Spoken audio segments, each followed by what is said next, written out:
amanah ini tidak ringan, karena dunia dihadapkan dengan tantangan yang semakin kompleks, baik dari sisi geopolitik, teknologi, maupun perubahan iklim. Dari dalam negeri pun ada tantangan dari sisi program prioritas pemerintahan yang harus kita kawal agar berjalan dengan mulus. Sambutan Menteri Keuangan Republik Indonesia pada Bapak Purbaya Yudi Sadewa. Disilakan.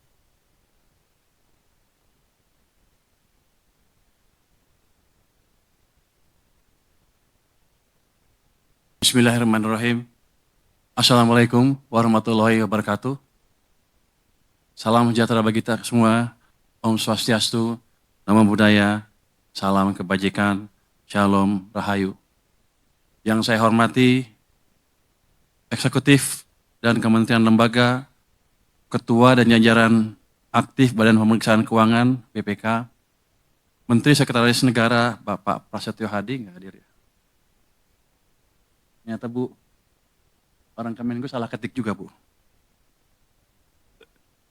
Menteri Pendayagunaan Aparatur Negara dan Reformasi Birokrasi, Ibu Rini Widiantini hadir juga.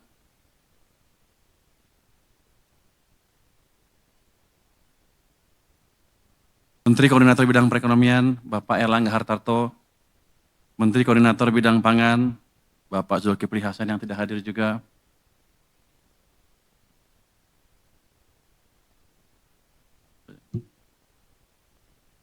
Ini mesti dibacain semua. Saya ikut baca semua aja ya Pak ya, katanya di sini perintahnya dibaca semua.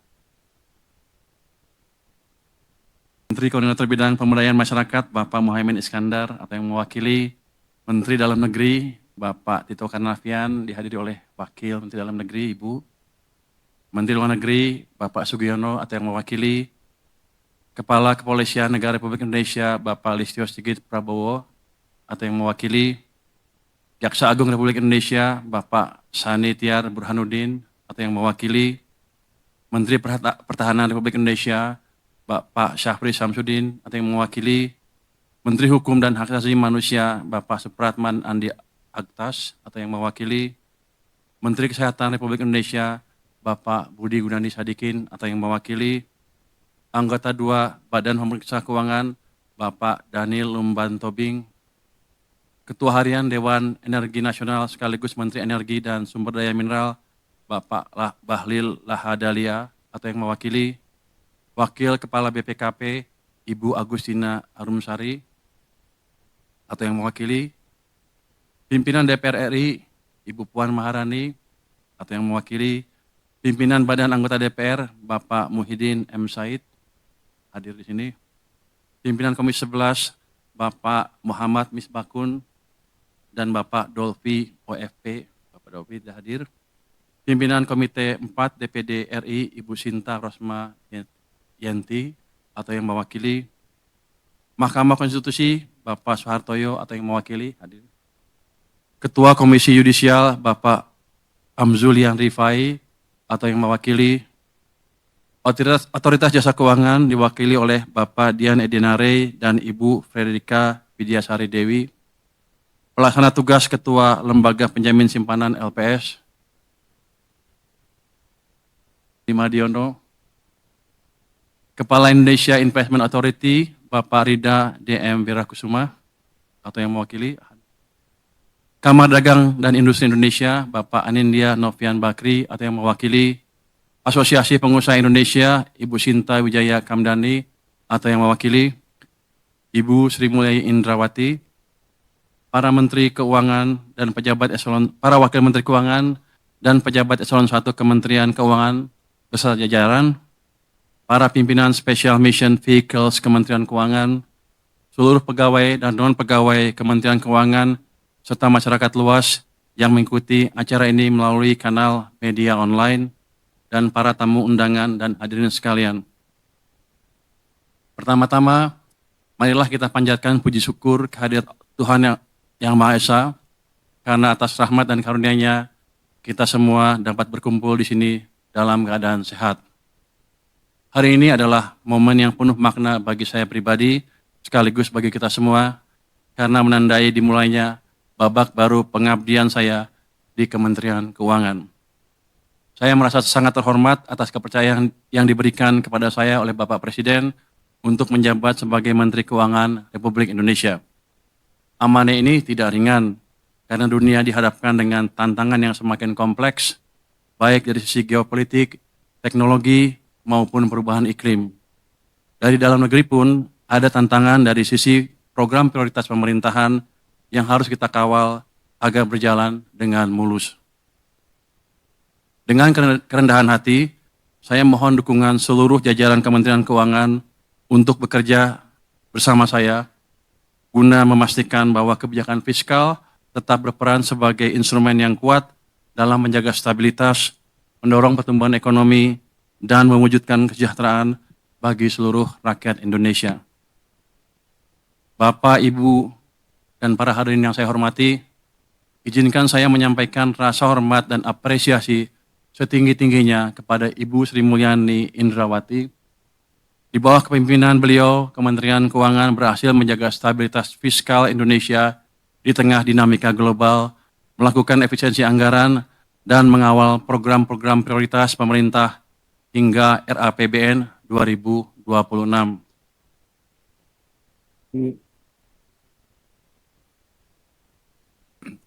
Selain itu, transformasi kelembagaan yang beliau jalankan, mulai dari restrukturisasi Direktorat Jenderal hingga pembentukan unit-unit baru, adalah fondasi penting yang akan memperkuat Kementerian Keuangan menghadapi tantangan masa depan. Integritas, profesionalisme, dan reputasi internasional yang beliau bawa telah menjadi teladan bagi kita semua, sekaligus menjaga kredibilitas Indonesia di mata dunia. Untuk itu, saya atas nama pribadi dan seluruh jajaran Kementerian Keuangan mengucapkan terima kasih sebesar-besarnya kepada Ibu Sri Mulyani.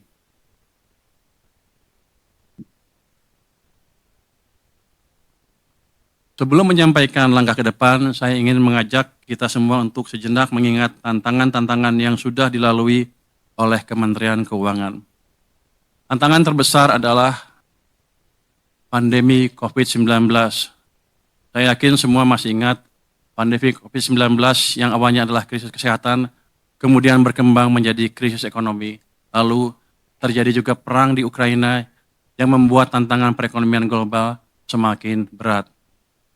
Di saat krisis tersebut, saya ingat kita berusaha sangat keras melakukan langkah-langkah luar biasa untuk memastikan bahwa perekonomian kita tetap bergerak yang dikemas dalam program pemulihan ekonomi nasional atau PEN. Melalui berbagai paket stimulus ekonomi, kita berhasil menjaga daya beli masyarakat dan keberlanjutan sektor usaha dengan tetap mempertahankan kesehatan APBN dan kepercayaan pasar. Ini semua tidak mungkin tercapai tanpa kerja keras dan kerjasama yang solid dari seluruh jajaran Kementerian Keuangan. Saat sibuk menghadapi krisis, Kementerian Keuangan juga tidak berhenti melakukan reformasi. Justru kita memanfaatkan krisis untuk mendorong perubahan struktural.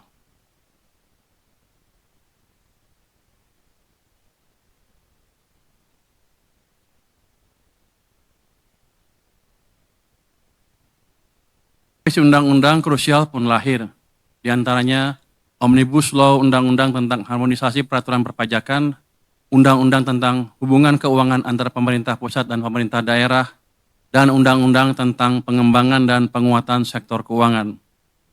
Banyak mimpi yang sudah terwujud, tetapi masih banyak juga pekerjaan rumah yang harus kita selesaikan. Bapak, Ibu, dan para hadirin yang berbahagia, kita semua menyadari bahwa ekonomi saat ini sedang menghadapi tantangan yang besar. Perlambatan ekonomi di berbagai negara, ketegangan geopolitik, perubahan iklim, serta perkembangan teknologi yang cepat menimbulkan risiko sekaligus peluang bagi Indonesia. Geopolitik akan menjadi game changer. Indonesia tidak bisa lepas dari dampak perkembangan geopolitik dunia. Oleh karena itu, jajaran Kementerian Keuangan harus paham kondisi terkini, harus paham isu-isu strategis. Dalam menyusun kebijakan, kita tidak boleh naif. Jangan sampai fokus ke isu kecil yang justru menghambat kebijakan strategis. Biasakan untuk berdiskusi dan mendengar suara dari luar, bukan hanya dari internal Kemenkeu sendiri, yang sudah pasti sepakat agar tidak terjebak dalam echo chamber. Manfaatkan perkembangan teknologi yang ada untuk mendapatkan insight yang baru. Selain itu, tantangan perubahan iklim semakin nyata. Sebagai negara yang rentan terhadap bencana alam, Indonesia harus bersiap untuk menghadapi risiko perubahan iklim yang akan berdampak pada sektor-sektor kunci, seperti pertanian, perikanan, dan energi. Peran Kementerian Keuangan dalam merancang kebijakan fiskal yang mendukung pembangunan berkelanjutan sangat krusial. RAPBN 2026 dirancang untuk menjaga kesinambungan kebijakan fiskal yang disiplin sekaligus berpihak kepada rakyat. Fokus utamanya diarahkan pada penguatan ketahanan pangan, peningkatan kualitas pendidikan, perluasan layanan kesehatan, serta pelindungan sosial bagi kelompok rentan. Dengan RAPBN ini, pemerintah berupaya memastikan belanja negara lebih efektif, memberikan manfaat nyata bagi masyarakat, serta memperkuat daya tahan ekonomi nasional di tengah ketidakpastian global. Pada saat yang sama, prinsip kehati-hatian harus tetap dijaga agar APBN tetap sehat, kredibel, dan mampu menopang agenda pembangunan nasional. Bapak, Ibu, dan para hadirin yang saya banggakan, Kementerian Keuangan adalah institusi yang besar dengan puluhan ribu pegawai yang tersebar di seluruh penjuru negeri. Sebagai institusi yang mengelola keuangan negara, kita harus selalu menjaga integritas dalam tiap tindakan yang kita lakukan. Setiap rupiah yang kita kelola adalah uang rakyat dan kita memiliki tanggung jawab besar untuk memastikan bahwa uang tersebut digunakan dengan sebaik-baiknya untuk kepentingan rakyat. Dalam menghadapi masa depan yang penuh tantangan, integritas adalah hal yang tidak bisa ditawar. Kementerian Keuangan harus tetap menjadi institusi yang dipercaya oleh masyarakat. Oleh karena itu, kita harus menjaga agar setiap tindakan kita selalu berdasarkan prinsip-prinsip tata kelola yang baik, transparansi, dan akuntabilitas. Sebelum menutup pidato ini, saya mengajak seluruh jajaran Kementerian Keuangan untuk menjaga semangat pengabdian, bekerja dengan integritas, dan memperkuat rasa kebersamaan. Kita adalah penjaga keuangan negara dan keberhasilan kita akan menentukan kepercayaan rakyat kepada negara. Sekali lagi, dengan penuh kerendahan hati, saya memohon dukungan dari seluruh pegawai Kementerian Keuangan karena saya percaya bahwa hanya dengan kerjasama, sinergi, dan ketulusan kita mampu menjalankan amanah besar ini. Semoga Allah Subhanahu wa Ta'ala senantiasa memberikan bimbingan dan kekuatan kepada kita semua. Wassalamualaikum warahmatullahi wabarakatuh.